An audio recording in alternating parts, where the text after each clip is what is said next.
بسم اللہ الرحمن الرحیم۔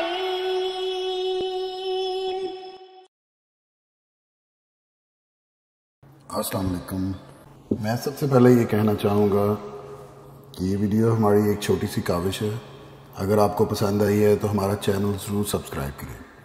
ہم فیس بک اور ٹویٹر پر بھی ہیں، ان کے لنکس ڈسکرپشن میں ہیں۔ اچھی بات کسی کو بتانا صدقہ جاریہ ہوتا ہے۔ آپ بھی اس ویڈیو کو شیئر کریں، ہو سکتا ہے آپ کے توسط سے کسی مجبور بہن بھائی کا بھلا ہو جائے اور تا قیامت آپ کو اس کا اجر ملتا رہے۔ اس لیے اس ویڈیو کو بہت شیئر کریں تاکہ جو کوئی ضرورت مند ہیں ان تک یہ پیغام پہنچ سکے۔ اور دوستو، اس ویڈیو کو سبسکرائب کرنے کے لیے یہ آپ سبسکرائب پہ کلک کریں گے اور اس کے بعد بیل کے آئیکن پہ کلک کر کے ہمارے چینل کو سبسکرائب کر سکتے ہیں۔ جزاک اللہ۔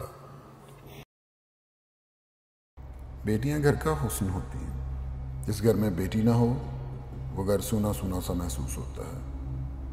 اکثر گھروں میں بیٹیوں سے والدہ کم لیکن والد زیادہ پیار کرتے ہیں، لیکن ہمارا معاشرہ بیٹی کو بچپن سے ہی یہ باتیں بتانا شروع کر دیتا ہے کہ یہ گھر تمہارے لیے پرایا ہے، تم نے ایک دن یہ گھر چھوڑ کر سسرال کے گھر چلے جانا ہے اور وہی تمہارا اصل گھر ہے۔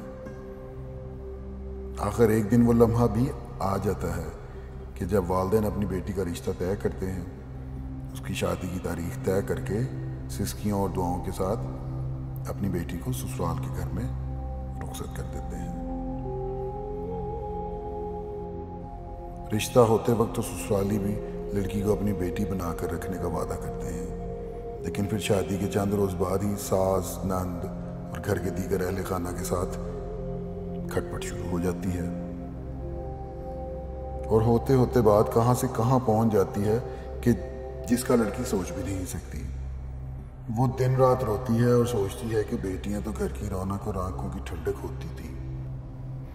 وہ بہن کی شکل میں رحمت، بیوی کی شکل میں گھر کا سکون اور ماں کی صورت میں جنت ہوتی ہے۔ اور ماں تو خود گھر کے لیے باعث رحمت، سکون اور رونق، گھر کا سب سے زیادہ سایہ دار شاجرہ، یعنی اگر دریا کو کوزے میں بند کریں تو وہ سب کچھ ہی ہوتی ہے۔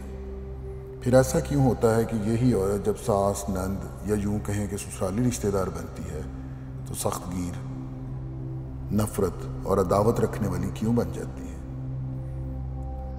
بیٹی کا رشتہ لیتے وقت کہا جاتا ہے کہ یہ ہماری بیٹی ہے، اپنی بیٹیوں سے بھی اچھا رکھیں گے وغیرہ وغیرہ وغیرہ، اور اس کی ہونے والی ساس تو صدقے واری جا رہی ہوتی ہے۔ رشتہ مانگتے وقت ایسا لگتا ہے کہ ہونے والی بہو کو اپنی بیٹی سے بھی زیادہ سمجھا جا رہا ہے، اور لڑکے کی بہن بھائی تو شادی سے پہلے بھابھی بھابھی کہتے نہیں تھکتے، اور بیٹی کے ماں باپ سمجھتے ہیں کہ ان کی بیٹی کو پھولوں کی طرح رکھا جائے گا۔ لیکن اکثر دیکھنے میں آتا ہے کہ شادی کے کچھ دن بعد ہی سسرال والوں کو رویہ تبدیل ہونا شروع ہو جاتا ہے، اور گھر میں بیٹی بنا کر لائی جانے والی بہو زہر لگنا شروع ہو جاتی ہے، اور حقیقت سے ہٹ کر سوچنے کی وجہ سے مسائل کھڑے ہو جاتے ہیں۔ اس کے کھانا پکانے کے طریقے کو پسند نہیں کیا جاتا، اس کے ہاتھ کا پکا ہوا پسند نہیں کیا جاتا، اس کے دھلے ہوئے کپڑے پسند نہیں آتے، اس کے گھر کے کام کرنے کا طریقہ پسند نہیں آتا، ہر بات پر ٹوکا جاتا ہے، اور بات بات پر یہ طعنہ دیا جاتا ہے کہ ماں نے کچھ نہیں سکھا کر بھیجا۔ میاں بیوی کو الگ وقت گزارنے نہیں دیا جاتا، اگر کبھی باہر جانا ہو تو بھی ساس یہ بات پسند نہیں کرتی، اور بعض اوقات تو شوہر بھی اپنی بیوی کو پاؤں کی جوتی سمجھنے لگتا ہے۔ ساس اپنی بہو سے ایسے گھر کے کام لیتی ہے جیسے کوئی ملازم خرید کر لے آئی ہے، اور اپنی بیٹیوں کو کوئی کام نہیں کرنے دیتی کہ یہ تو کچھ دن کی مہمان ہے اور اس کے بعد اپنے گھر چلی جائے گی، تھوڑا ان کو آرام تو کرنے دو۔ اور اگر نندیں پہلے سے ہی شادی شدہ ہوں تو چھٹی والے دن ان کے آنے کا پہلے سے ہی پروگرام بن چکا ہوتا ہے، اور بہو کو حکم دیا جاتا ہے کہ یہ سارے کھانے ایک دن پہلے ہی تیار کر کے رکھنا، میری بیٹی کو یہ بہت پسند ہے، میری بیٹی کو یہ بہت پسند ہے۔ بعض اوقات کم جہیز لانے پر طعنے دیے جاتے ہیں، اور بات یہاں ختم نہیں ہو جاتی، بلکہ کئی تو درندہ صرف اپنی بہو پر پیٹرول چھڑک کے آگ بھی لگا دیتے ہیں، قتل کر دیتے ہیں اس کو۔ اور کئی بہویں تو ایسی ہوتی ہیں جو سلنڈر پھٹنے سے، چولہا پھٹنے سے ہی مر جاتی ہیں، اور کچھ درمیان میں ہی پھنس جاتی ہیں، نہ مرے نہ زندہ۔ حیرانگی کی اس میں بات یہ ہے کہ چولہا ہمیشہ بہو کے کھانا پکاتے وقت ہی پھٹتا ہے، ساس یا نند کے وقت کیوں نہیں پھٹتا؟ اللہ جانے۔ کئی بہوؤں کے ہاں اگر 1-2 سال تک اولاد نہیں ہوتی تو پھر اس کو بانجھ کہا جانے لگتا ہے، بیٹے کی دوسری شادی کی دھمکیاں شروع ہو جاتی ہیں، اور اگر اولاد ہیں مگر صرف بیٹیاں ہیں تو بس بیٹا نہ ہونے کا طعنہ دیا جاتا ہے اور منحوس کا لقب دے دیا جاتا ہے، اور بھی بہت کچھ ہوتا ہے کہ کیا کیا بتاؤں۔ بیٹی کے والدین ہونا ایک گناہ سے کم نہیں ہے، اس لیے لوگوں نے یہ سلسلے بنائے ہوئے تھے کہ جب بیٹی پیدا ہوتی تھی تو اس کو مار دیا جاتا تھا۔ والدین اس کی قسمت سے ڈرتے تھے، اس کی پیدائش پہ زیادہ خوشی نہیں کی جاتی، مگر ہمارے پیارے نبی صلی اللہ علیہ وآلہ وسلم نے فرمایا کہ وہ شخص بہت خوش نصیب ہوتا ہے کہ جس کی پہلی اولاد بیٹی ہو، مگر یہ معاشرہ ان باتوں پر دھیان نہیں دیتا۔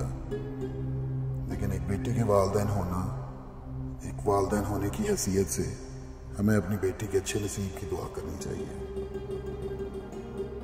میں آپ کو ایک ایسا عمل بتانے جا رہا ہوں جو کہ آپ کو کرنا ہے۔ جب وہ یہاں سے بیاہ کر اپنے سسرال چلی جاتی ہے تو یا پہلے ہی یہ عمل کرے تو وہ اپنے سسرال والوں کے دل پہ راج کرے گی، اس کے سسرال والے اس کو وہ عزت دیں گے جس کی وہ حقدار ہے۔ اللہ تعالیٰ سب کی بیٹیوں کی قسمت اچھی کرے، آمین۔ اس کے لیے بہت کوئی لمبا چوڑا وظیفہ نہیں ہے، بہت چھوٹا اور پراثر وظیفہ ہے۔